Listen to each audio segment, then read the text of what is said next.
Good morning, everybody. It's chilly up here today on the 21st floor.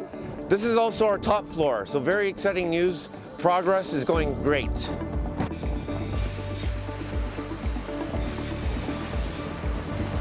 The crane is the most important machine at our site. It's the workhorse, it's the quarterback. Without it, we couldn't build our building. What's really cool is the crane lifts itself up. Check this out.